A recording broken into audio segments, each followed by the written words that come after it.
Yay, cincang cincang, yay, cincang cincang, jin jin cincang, jin jin jin jin jin cincang, ஆட்டமா கும் கும் கும் தேரோட்டமா. கேப்டனின் ரசிக பெருமக்களே, நாம் ஆவலோடு எதிர்பார்த்து காத்துக்கிட்டு இருக்கிற ஆகஸ்ட் 22 இன்னும் ஒரு 5 நாள் தான் நமக்கு இருக்குது. அன்னைக்கு ரிலீஸ் ஆகிற டேட்டை நம்ம ஆவலோடு எதிர்பார்த்து காத்திருக்கிறோம், போய் ஃபஸ்ட்டு டே ஃபஸ்ட்டு ஷோ பார்க்குறதுக்காக. ஆனால் அந்த படத்தை பற்றி நம்ம பேச பேச இன்னும் அதோட ஆவல் அதிகமாகிக்கிட்டு தான் போகுதே ஒழிய குறைஞ்ச மாதிரி இல்லை. அந்த படத்தை ஒரு 20 வருஷத்துக்கு முன்னாடி நம்ம தேட்டரில் பார்க்கும்போது பார்த்திங்கன்னா அந்த ஒரு மாதிரி படம் ஓடும்போது ஒரு மாதிரி அந்த ஃபிலிம் ஓடுற சத்தம் அப்படி கேட்கும். ஆனால் இப்போ 4K அந்த மெத்தடில் தயார் பண்ணியிருக்காங்க. சின்ன மைக்ரோ சவுண்டு கூட கிடையாதுங்க. வாங்க கேப்டன் பிரபாகரன் படத்தை உங்களுக்கு நினைவுபடுத்துகிறேன். சரத்குமாரும் எம்எல்ஏவும் ஒரு சீனு பேசுவாங்க. தம்பி, ஆளுங்களை வெட்டினாலே இந்த அரசாங்கம் கண்டுக்காது, இந்த மரத்தை வெட்டினதுக்கு இந்த குதிக்கிற அப்படிங்கிற ஒரு இதை கேட்பார். அந்த காட்டுக்குள்ளே வச்சு நடக்கிற சம்பவம் அது.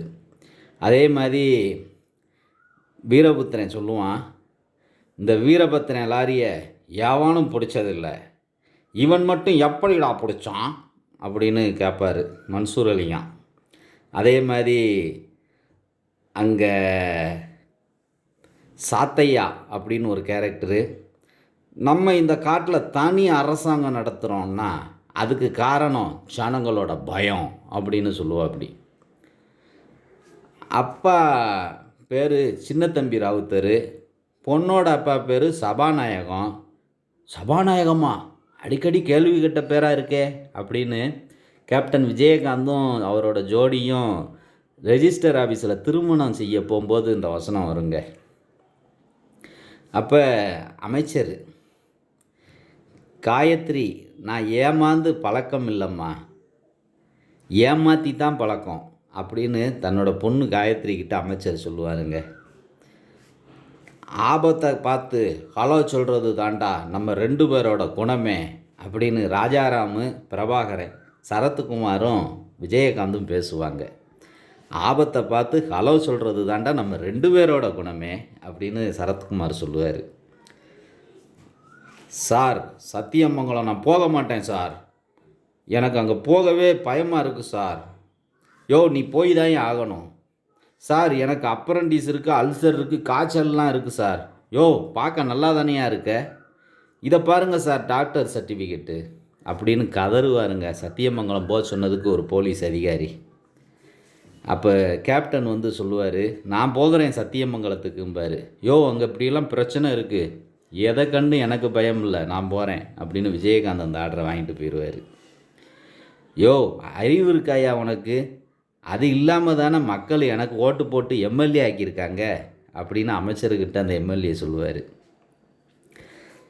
தம்பி, சத்தியமங்கலம் போகிறையாமே, அது முடிவெற்ற இடம் இல்லை, சந்தன கட்ட வெற்ற இடம், எதுத்தா ஆலையே வெற்ற இடம், அங்கெல்லாம் போக வேண்டாம் தம்பி அப்படின்னு மிரட்டுவாங்க.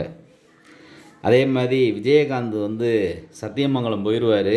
அங்கே போய் ஒவ்வொரு கேம்ப்பாக போய் ஆய்வு பண்ணுவார். அப்போ அங்கே போனால் கேம்ப்பு ஓப்பனில் இருக்கும், செக் போஸ்ட்டு. அங்கே இருக்க அந்த போலீஸ்காரை தேடுவாங்க, சாமி கண்ணு அப்படின்னு. அப்போ அவர் குடிச்சிட்டு போதையில் வருவார். டே, யாருடா அது, தொப்பையும் பார்த்தா நம்ம ஆளு மாதிரியே தெரியுதே அப்படின்னு விஜயகாந்த் ஒத்து பார்த்துட்டு, ஐயா சாமி வணக்கம் சாமி அப்படிம்பார். இப்போ எங்கேயா போனேன்? ஐயா, இந்த இடத்துல மனுஷன் இருக்க முடியாதுயா, அந்த இடிஞ்ச கெட்டடம் அங்கே பாருங்கள், இங்கே 5 பேர் இருந்தாங்க, 4 பேரை வீரபத்திரன் கொண்டுட்டான், இருக்கிறது நான் மட்டும்தான் ஐயா, அதான் குடிச்சிட்டு இருக்கேன், குடித்தா 5 பேர் கூட இருக்கிற மாதிரியே இருக்கியா அப்படிம்பார். அப்போ இன்னொன்றையும் சொல்லுவார், லீவு கேட்குறேன் கொடுக்கவே மாட்டேக்காங்க ஐயா அப்படிம்பார். கொடுக்க மாட்டேங்கன்னு சொன்ன உடனே விஜயகாந்த் சொல்லுவார், கவலைப்படாத, நீ ஒரு நாள் தானே கேட்ட, உனக்கு 1 வாரம் கொடுக்குறேன், வண்டியில் ஏறு அப்படின்னு அவரையும் சேர்த்து கூப்பிட்டு போயிடுவார். ஒரு சீனில் சத்தியமங்கலத்துக்குள்ளே போயிருப்பார் விஜயகாந்த். அப்போ பத்திரிக்கையாளரை பார்த்து பேட்டி கொடுத்துட்டு போயிருப்பார். இந்த பேட்டி பத்திரிக்கையில் அச்சாகி வீரபத்திரனோட கைக்கு போயிடும்.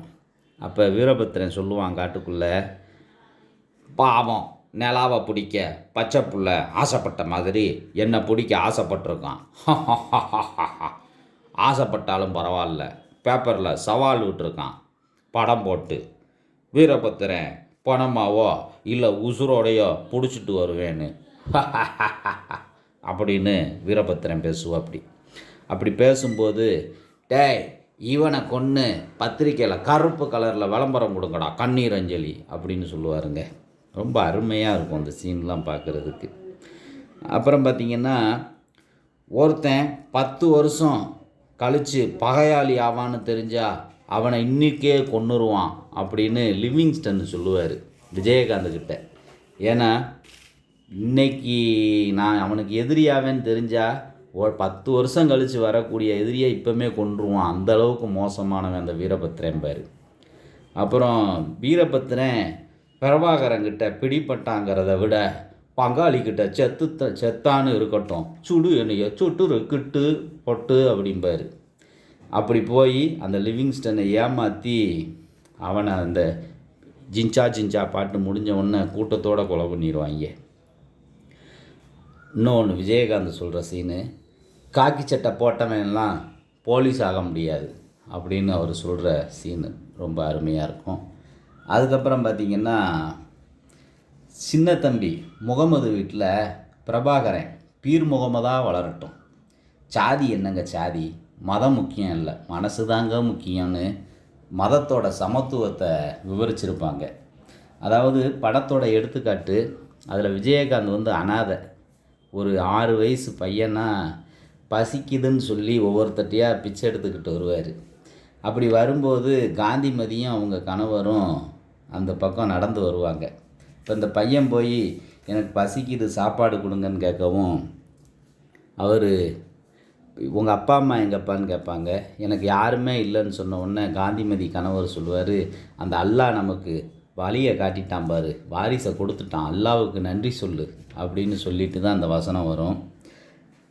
அப்போ தான் அவர் காந்திமதியோட கணவர் சொல்கிறாரு, சின்னத்தம்பி முகமது வீட்டில் பிரபாகரன் பீர் முகமது வளரட்டும் அப்படின்னு.